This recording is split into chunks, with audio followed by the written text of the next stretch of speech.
I knew something was wrong the second Mason Reed started sniffing around our personnel files like a dog with a bone. Look, when you've been doing cybersecurity for 15 years, you notice things. The guy was pulling employee records at 11:47 p.m. on a Tuesday, going through compensation data for what he called legacy personnel. That's corporate speak for anyone over 45 who remembers when handshakes actually meant something. My name's Garrett Stone, 48 years old, and I've been keeping bad guys out of computer systems since before these MBA types knew a password from a paperclip. Mason didn't realize I could see every move he made on our network. Amateur hour, really. Here's the thing about working for a defense contractor. Everything leaves a trail. Every email, every file access, every late-night fishing expedition through employee data. I wasn't surprised when I found Mason's digital fingerprints all over the HR system. The guy moved through our internal networks like he owned the place, which would have been funny if it wasn't so pathetic. You know what really got me? Half his brilliant restructuring ideas were just rehashed versions of security systems I'd built 3 years ago. Back then, I suggested a zero-trust security model that could cut our vulnerability risks by 60%. He dismissed it as overcomplicated, old-school thinking. Now he was repackaging the same concept as adaptive security mesh and presenting it to the board like he'd invented the wheel. I kept my records clean and my documentation current. You don't survive 15 years in defense contracting, especially as a Navy veteran, without covering your bases, legal, technical, and otherwise. Mason strutted through our facility like he had the keys to Fort Knox. Every time he mentioned cost optimization in meetings, I noticed his spreadsheets lingered a little too long on my department's budget. Not the network guys, not the system administrators, cybersecurity architecture, my area. The thing is, Mason didn't understand how deep my work went into our infrastructure. He saw architect on my job title and probably thought I drew pretty diagrams. What he didn't realize was that my security protocols weren't just protecting company emails, they were safeguarding entire defense contract specifications, including client-specific encryption that required continuous monitoring. Pull me out of the picture and the whole security chain wouldn't just break, it would collapse like dominoes through legal, client operations, and federal oversight. One of our major contracts was with a Pentagon subcontractor. I'd signed security clearances so classified they required polygraph tests every 2 years. My wife Sarah always joked that those sessions were harder than our marriage counseling. It would have been almost professional if Mason wasn't being so reckless. He thought he was trimming fat from the payroll. What he was really doing was cutting the main power line. He didn't understand the system architecture, and I could tell the moment he started asking HR about inactive contract renewals that he thought he'd found an easy target. He thought mine was one of them. There was one problem with his plan, though. Apex Defense Solutions didn't hire idiots for their legal team. At least one paralegal, Hunter Davis, had been around long enough to remember when I personally flagged a security issue with how contract clauses were stored in our system. That clause, the one Mason was pretending he hadn't seen, it had teeth. Real teeth. If HR failed to deliver an updated contract by a specific date, and if I didn't get proper notice of that update being delayed, every piece of equity and performance bonus tied to my name would mature immediately. No waiting periods, no performance reviews, no nothing. But see, here's the real kicker. I never wanted it to come to this. Sarah and I had been talking about maybe taking early retirement in a few years, buying that little place up. In Vermont, we'd been eyeing. I didn't hate the company. The work was challenging, and honestly, I even enjoyed some of the chaos that comes with defense contracts. But Mason turned what should have been a professional relationship into a hunting expedition. He looked at my quiet work style and saw weakness. He looked at my gray hair and saw obsolescence.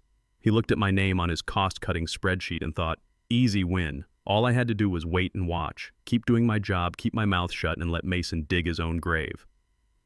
Then came the company holiday dinner. I asked Brooke Williams from HR if my contract renewal had come through yet. She smiled that professional smile. Oh yes, we sent it last week. Mason said he'd walk it over to you personally. I set down my fork real careful-like, straightened my napkin the way my Navy training taught me to keep my hands busy when I'm thinking. So I guess he didn't mention why he's been sitting on it. You know that moment in the movies when the record scratches and everything goes quiet? Yeah, it was exactly like that. By the second week of January, the office felt like a pressure cooker with the safety valve taped shut. You didn't need a security briefing to know layoffs were coming. Mason had started using his favorite phrase in every meeting, value optimization. He said it with this smug confidence like he'd trademarked the concept. You could watch him calculating who built what and how fast it could be handed off to some cheaper contractor or AI system. Then the whispers started. I overheard Brooke from client operations mentioning that Mason had asked how much of our cybersecurity setup could be moved to an outside team with lower overhead. Not if it could be done, just how quickly. I was polite when I asked her to forward me that email thread. She hesitated, probably wondering if she was getting herself in trouble, then did it anyway. The word legacy showed up 3 times in that conversation, once in bold. Same day, legal sent me a message on our secure system. Nothing dramatic, just Preston Ward asking, "Can you confirm if Section 6B is still tied to your job title or to actual work output?" Sounded innocent enough, but I knew better. Legal doesn't go digging through old contract clauses unless someone higher up tells them to. And someone only tells them to do that when they're setting up a termination. So I blocked out my weekend and went through my employment file line by line, every word, every comma, every clause and attachment. Sarah brought me coffee around midnight Saturday and asked what I was doing. "Just checking something," I told her. "Honey, you've been at this for 6 hours. What's going on?" I showed her the retention clause, Section 6B, buried on page 34 of my original contract from 2019. She read it twice, then looked at me with those eyes that said she knew exactly what I was thinking. "How much?" she asked. "If they trigger it?" "About $4.2 million. She sat down hard in the kitchen chair. "Garrett, $4.2 million. It's not just the original equity. There's this multiplier thing tied to successful projects. Every time one of my security systems helped land a contract or prevented a breach, the value went up. They've been feeding this thing for 5 years without realizing it." Sarah was quiet for a long moment. Then she said, "So what are you going to do?" "Nothing.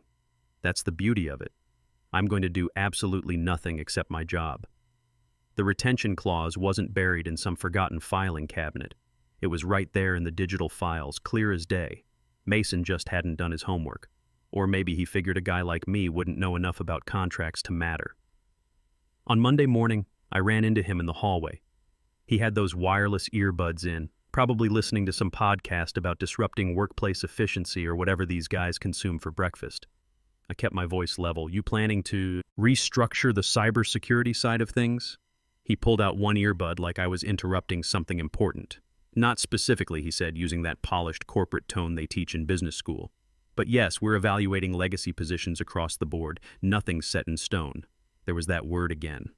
Legacy, like we were expired milk in the back of the fridge. I nodded professionally. "Just make sure HR stays in the loop. Some of the older contracts have specific notification requirements." "Of course," he said, already reaching to put his earbud back in. "Section 6B needs formal acknowledgement if there are any changes." That got his attention. His head tilted just enough to show me I'd said something he didn't quite understand. "You mean that old retention clause? That's the one." I saw something flicker in his eyes, like he remembered the clause existed but couldn't quite place why it mattered. I didn't explain it to him. Let him figure it out, let him wonder. He didn't know I'd already made a copy of the clause, highlighted the important parts, and dropped it off with my lawyer over the weekend. Not because I was paranoid, but because I believe in being prepared. That's the difference between guys who've been around the block and guys who think they invented the wheel. One side writes strategic plans, the other side reads the fine print. Mason thought he was cleaning house, getting rid of dead weight. What he didn't understand, what nobody ever tells these fast-track executives, is that some of the dead weight is actually holding up the whole building. You remove the wrong support beam and everything comes crashing down. But sure, let's optimize. Let's talk about value. I could wait, because by the time they figured out what Mason had overlooked, the damage would already be spreading through the system, and there wouldn't be a thing anyone could do to stop it. The company holiday dinner was at some overpriced steakhouse downtown, the kind of place where they charge $60 for a piece of meat and call it an experience. Mason held court at the far end of our private dining room, telling some story about quarterly metrics like he was Moses delivering the commandments. I sat a couple seats down from Brooke Williams, our HR director, nursing a club soda and watching Mason perform his one-man show. Sarah had wanted to come. Spouses were invited. But our daughter Emma had a basketball game that night. Just as well. What was about to happen wasn't really a family-friendly moment. The conversation around the table was the usual corporate small talk. Cue 2 projections, client updates, someone's Peloton class getting canceled. Normal stuff. Then Brooke leaned over to me with that professional smile. "So Garrett, did you get your contract renewal?" Simple question. Innocent on the surface. Like she didn't already think I was probably on the chopping block. "We sent it out last week," she continued. "Mason said he'd hand-deliver it to you personally." That was the moment, the fork in the road. I could have smiled, could have nodded, could have said, "Oh great, I'll check my desk." Instead, I set my fork down carefully, the way my Navy training taught me to control my movements when things are about to get interesting. So I guess he didn't tell you why he's been holding on to it. The silence that followed wasn't the polite kind you get between courses. This was the real deal. Dead air. You could have heard a pin drop in that noisy restaurant. Brooke's smile didn't just fade. It vanished completely. The guy next to her stopped mid-sentence about something. Across the table, Mason's jaw tightened just enough that I knew he'd heard me, even though he was pretending to be deep in conversation with someone else. I didn't raise my voice. Didn't need to. I just reached into my jacket pocket, pulled out an envelope I'd prepared that morning, and placed it on the table between the dessert menus. Nice paper, my signature in blue ink, dated and witnessed. "I won't be renewing my contract," I said, effective immediately. The envelope did the rest of the talking for me. Mason reached for his wine glass, then thought better of it. Too early for liquid courage, too late for damage control. And here's the thing that probably bothered him most. He still didn't know what he'd just stepped in. Not yet. But Brooke knew. You could see it in her eyes. She opened her mouth like she was going to say something, then closed it. Her gaze went from Mason to me to that envelope like it was radioactive. The room didn't explode. It imploded. Someone coughed. Someone else grabbed a dinner roll like that would make things normal again. The head of product development quietly scooted his chair a little farther from Mason. "Smart guy." Mason cleared his throat and tried to salvage the situation. "Let's not be dramatic here," he said with this tight smile that didn't reach his eyes. I looked straight at him. "I'm not being dramatic. That's more your style." Then I went back to cutting my steak. 1 bite, 2 bites. Nobody else picked up their silverware. There's a certain kind of power in staying calm when everyone else is losing their minds. The kind that makes people realize they're watching a train wreck in slow motion and there's nothing they can do to stop it. The worst part for Mason? He still had no clue what Section 6B actually meant. He didn't know what was coming next. But I did. And by morning, everyone else would too. By 8:07 the next day, I'd already deactivated my own access to the company systems. Not them, me. Clean log out, auto reply activated. This mailbox is no longer monitored. Simple as that. Mason didn't notice until his morning staff meeting. He asked Hunter from our DevOps team why a security patch hadn't gone live yet. "Because Garrett's access codes are locked down," she told him. "And he didn't leave the deployment keys before he left." Mason blinked. "We'll figure it out." That's when legal showed up. 2 guys from compliance walked into his office before lunch with folders in their hands and faces like they'd just opened Pandora's box.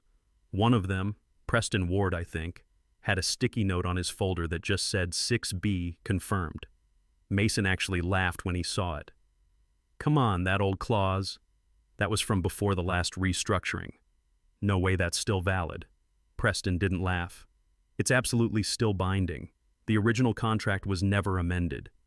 Mason's face went through about 3 different colors, but he didn't give notice. He can't just quit and expect he didn't need to give notice. You suppress delivery of his contract update.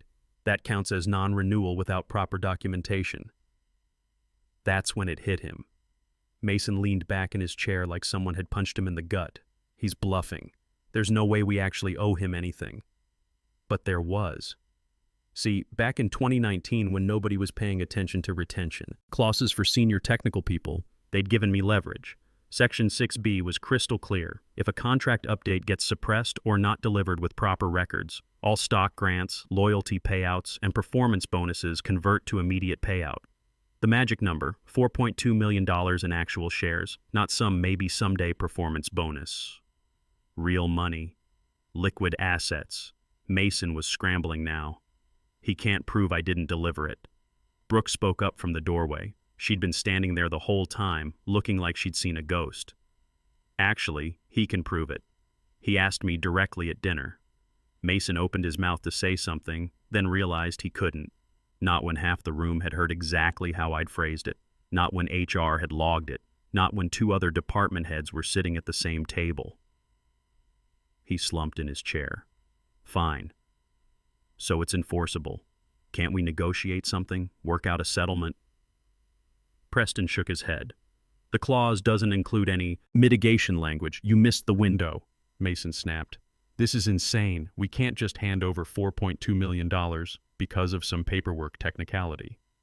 Preston's response was ice cold. It's not a technicality, it's a contract. You're the one who didn't read it.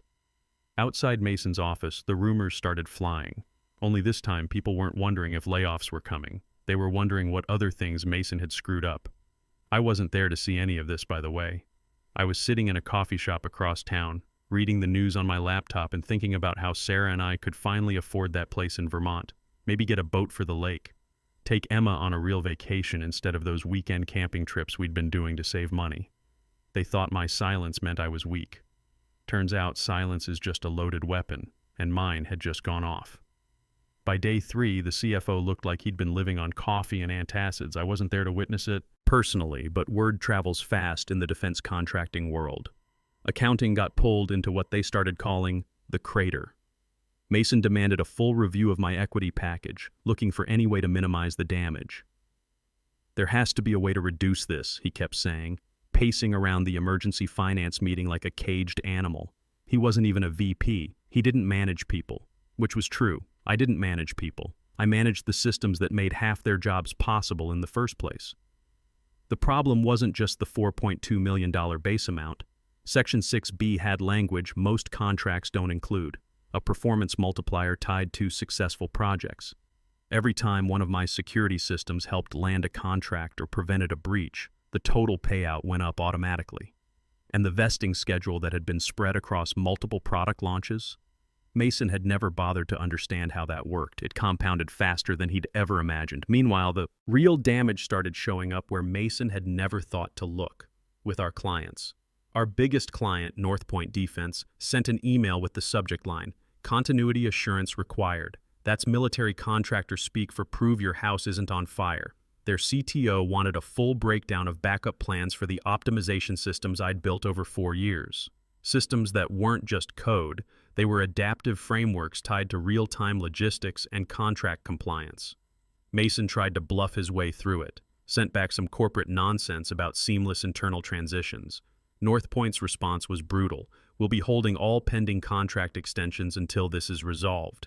Translation: no new money until you tell us who's going to replace the guy who actually kept your systems running.